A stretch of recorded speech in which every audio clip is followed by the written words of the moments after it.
Autre chose? Deuxième volet de ma question.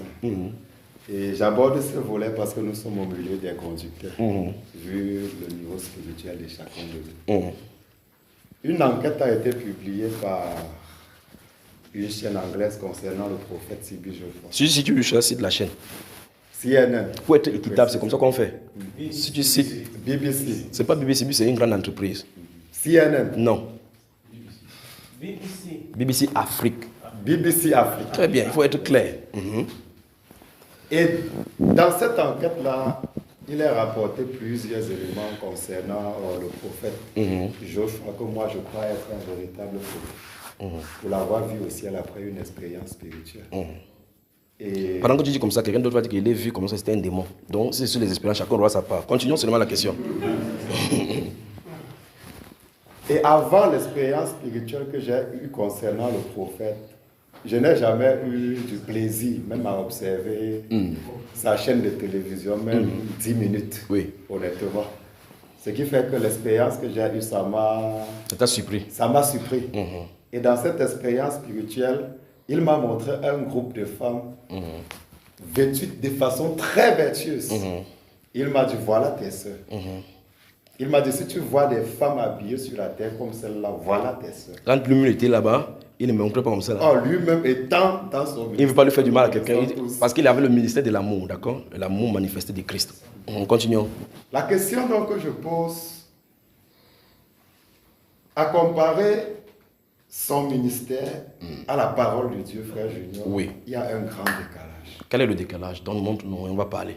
Par exemple, les doctrines, les anointing, le ministère de la femme. Très bien. Et tout ce que nous connaissons. Vous voulez qu'on parle sans état d'âme? Applaudissons pour le frère Alphonse. Et ne faut même pas plus le assurer une fois, avec toi même une fois. Écoutez-moi très attentivement maintenant.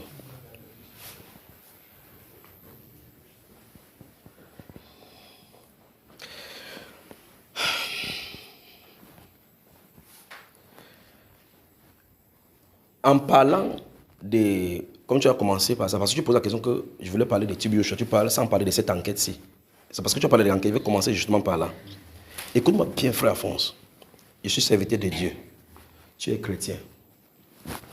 Si un mondain te voit aller chez le prostitué, il vient se plaindre à moi que j'ai vu celui qui te dit chrétien aller chez le prostitué. Il dit, c'est la dernière fois, le frère Alphonse n'a jamais fait ça. Et je mettrai ma main au feu pour lui. Tu as compris? Amen. Très bien. Quand il finit, il part.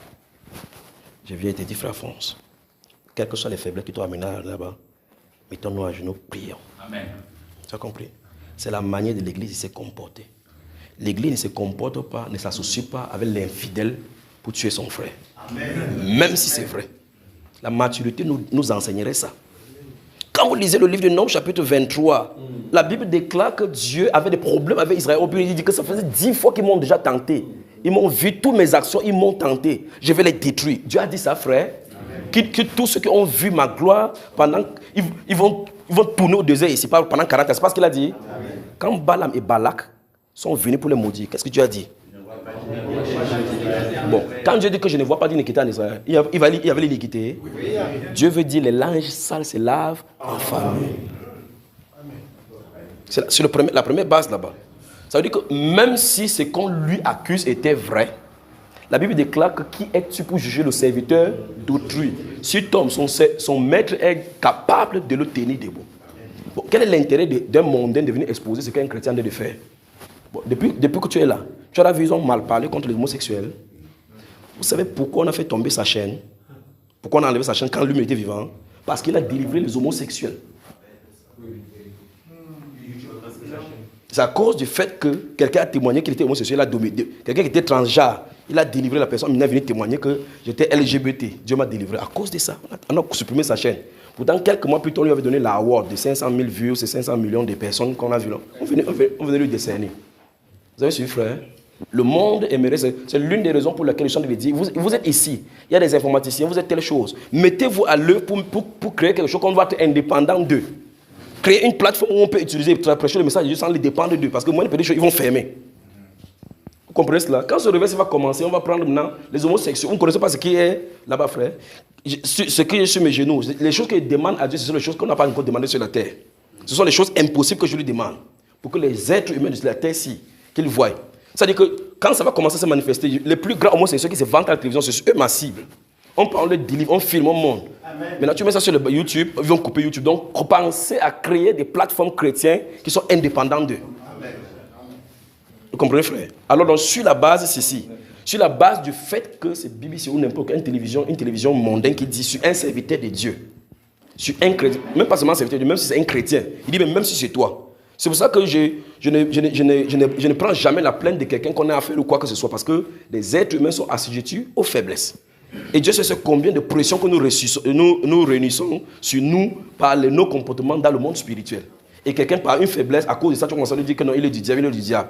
La Bible dit que celui qui est debout, prenne garde de tomber. Parce que c'est toi qui es debout aujourd'hui. Est-ce que tu connais ton lendemain? Non. Tu es en train de rire de quelqu'un, demain tu tombes dans la même chose que tu as ri. Tu es en train de rire. C'est la grâce de Dieu qui maintient chaque personne debout. Amen. Vous avez compris cela? C'est la grâce de Dieu qui maintient. Donc, sur la base du fait que c'est un mondain qui a dit n'importe quoi, je ne discute même pas avec lui. Je ne commande pas ce qu'il a dit de faire. Je protège mon frère. C'est la première chose. Dans l'armée, on enseigne cela. Si vous marchez, vous allez au combat avec quelqu'un, vous ne vous entendez pas. Sur le champ de bataille, vous allez vous combattre. Parce que tu as intérêt à le couvrir, parce qu'il a intérêt à te couvrir. Vous comprenez cela, frère?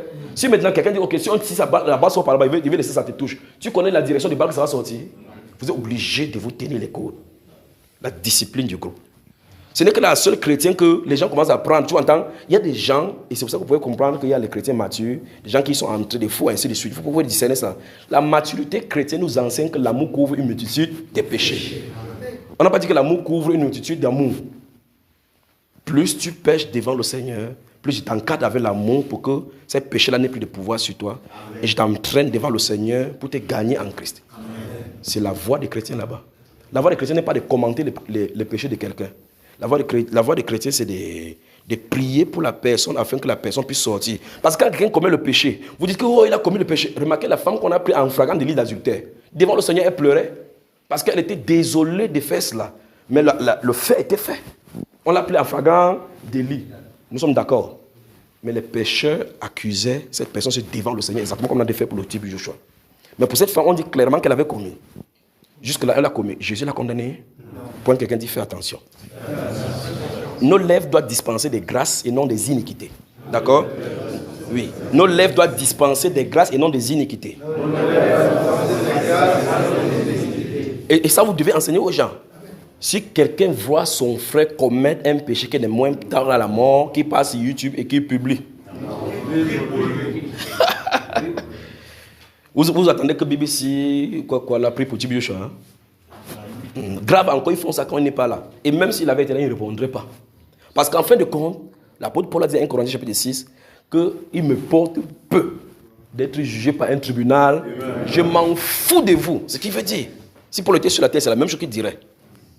Il m'emporte que ce que je veux, c'est je suis pur de toutes les consciences. Même si vous pouvez faire n'importe quoi, il y a des gens qui vont dire des bêtises. Il n'est pas là donnant les preuves aux gens que je n'ai pas fait ça. Ça ne sert absolument. Amen. Le vrai problème, c'est que vous devez comprendre qu'il y a un esprit qui est en train d'animer. C'est un problème d'ordre spirituel. La Bible appelle les accusateurs de frères. Toute personne qui accuse est sous l'égide de Satan. Amen. Toute personne qui accuse. Et donc vous devez mettre dans votre esprit désormais que vous n'acceptez pas les plaintes et les péchés des gens. Quelqu'un vient te dire, est-ce que tes frères ont commis telle chose? Ok, quand tu as commis ça, quand tu as su ça, tu as prié pour lui, il gratte la tête, il dit qu'il va passer le temps jusqu'à ce que Dieu le relève. Amen. Comme c'est toi qui as vu qu'il a péché, va prier jusqu'à ce que ses frères sortent du gouffre dans lequel il est allé. L'amour, frère. L'amour ne commande pas le péché, l'amour prie et couvre. Dieu, vous ne verrez pas commencer à dire aux gens que non, tu as commis le péché ou quoi que ce soit. Même si Dieu me montre, le but pour lequel Dieu me montre, vous n'allez pas m'entendre dire cela. Le but que Dieu me montre, c'est pour que je prie. D'accord, frère? Si on fait ça en tant que serviteur de Dieu, l'amour, la puissance du Saint-Esprit ne coulera pas. C'est à cause de l'amour qu'on a pour les âmes que le Saint-Esprit va venir. Si vous commencez à faire ces choses sur les invectives qu'on fait, les accusations qu'on fait, ça et là, le Saint-Esprit va s'arrêter. Parce qu'il n'est pas dans les discussions bizarres. Là. Le Saint-Esprit veut marcher dans le cœur des gens qui ont l'amour, pour que pendant que tu as la compassion, il transcende dans le cœur de quelqu'un. La personne commence à pleurer, vous ne savez pas pourquoi la personne pleure, il restaure la personne. Mais pendant que la personne vient vers nous, les chrétiens, pour trouver le réconfort, il trouve encore d'accusations. C'est pour ça que beaucoup de personnes rentrent dans le monde. Parce que là où ils penseraient trouver le réconfort, se trouve maintenant encore plus d'accusations. Grave encore, des pasteurs trouvent maintenant le pupitre comme un tel champ de bataille, les champs de guerre. Dans le monde nigérien, ils sont des prières pour eux depuis. Vous allez sur YouTube maintenant, vous allez tel pasteur va parler contre tel pasteur. L'autre attend dimanche prochain, il vient maintenant, il balance à part. Il y a des gens qui sur YouTube qui ne blaguent pas, on appelle les blogueurs. Quelqu'un dit blogueur. Il vit lui de ça, il vit des breaking news. Il coupe ici. Quelqu'un qui a dit que je suis plus gifted, I'm more gifted than God. Donc je suis plus puissant que Dieu. Il met ça la partie là, il dit wow, le prophète a dit qu'il est plus puissant que Dieu. Maf. Tous les gens disent que c'est un faux prophète, un faux prophète.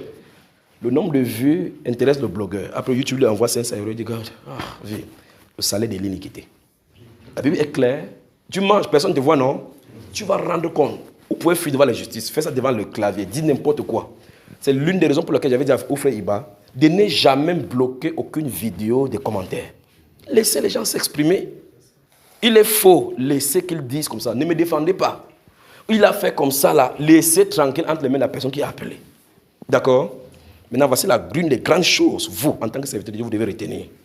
Pour que tu puisses critiquer quelqu'un qui n'a pas fait quelque chose, fais mieux. Fais mieux. Ne parle pas et que tes œuvres parlent plus que ses œuvres. C'est ça. Il lance le défi donc à tous les prophètes sur la terre de montrer les œuvres que ça se passe au millième, celle de Tibi Joshua. Il lance le défi maintenant. Cherchez dans le paysage. Alors dans notre génération, qui peut faire l'œuvre qu'il a fait? Dieu l'a fait écarter à cause de ce qui est en train d'arriver. Il ne peut pas le mettre sur la terre au même moment. Vous comprenez cela? Maintenant, il touche à la deuxième question maintenant. Dieu l'a enlevé. Il n'est pas parti, il n'est pas tué, il ne sait pas quoi, il ne sait pas les maladies. Dieu l'a enlevé sur la terre pour cela.